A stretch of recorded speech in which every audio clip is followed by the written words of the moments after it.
how hard it is to find software that actually produces an accessible result. And it's a painstaking process to have to do that yourself. And I know because I've had to do that. Like I have to, any service I use, if something's not accessible, I've got to recode. Like I've had to recode email templates to be accessible. I've recoded themes to be accessible on my site.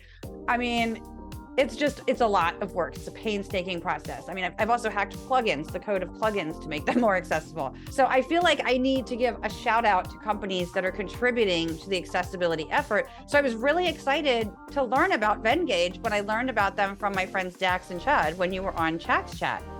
You know, so I was just like, this is great. We have to talk. I mean, because I tried it out and I really liked it. I like the look of the interface. I like how it works. I mean, it's very similar to Canva, but it has really good accessibility features, right? It's easy to use. It makes it fun and interactive. And actually, it reminds me a lot of, it's like a mix of Canva and Illustrator and a bit of InDesign, right? Because designers and non-designers can use it, like Canva. You don't have to be a designer. Right. You know, you can set up templates for other people to be able to use it, and then they can edit it. But someone who's not a designer can go in and they can also like edit the data on the charts, right? You can't go into Illustrator. Someone who's not a designer is not going to go into Illustrator and start playing around with the data in the charts, right? And they have to have a subscription to it, of course, to Adobe as well. But it also reminds me of Illustrator because the vector graphics, those are a really rich feature in Venngage. Like that's a really rich feature.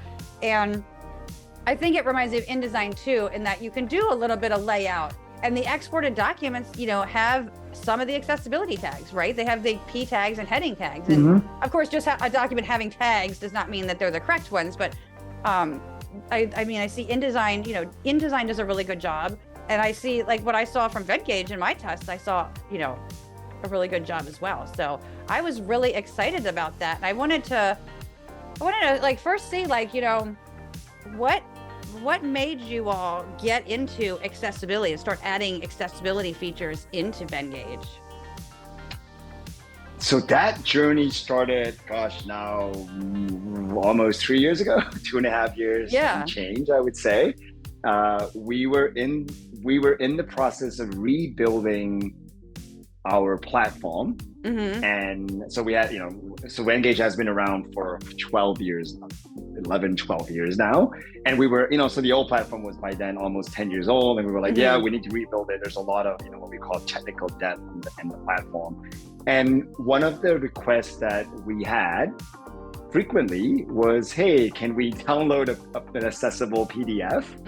How do I add, you know, alt text? Do you have an accessibility checker? It was essentially like a recurring theme, and it kind of just, it's one of those groups of things that we didn't have that we looked at and go like, gosh, we should look into this. And the more we looked into it, the more it made sense. I was like, yeah, we should make our documents more accessible. And that's when, and I'll be honest, I didn't know much about accessibility. But when we made the decision that we wanted to make our designs and documents accessible, then you know, I had to learn about it. A lot of us, I would say the whole company had to learn about it.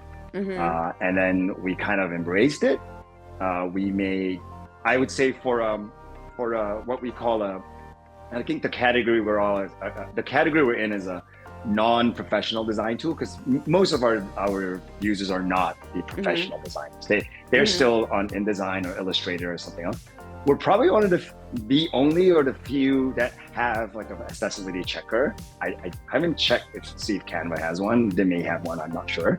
But you know, we're like, the last time we checked, we were the only ones that actually have an accessibility checker, which checks everything that WCAG, you know, 2.1 requires, everything from color contrast to having the tags and heterological reading and blah, you know, and all of the stuff that is required, you know, by law, and to make it accessible, right, for both.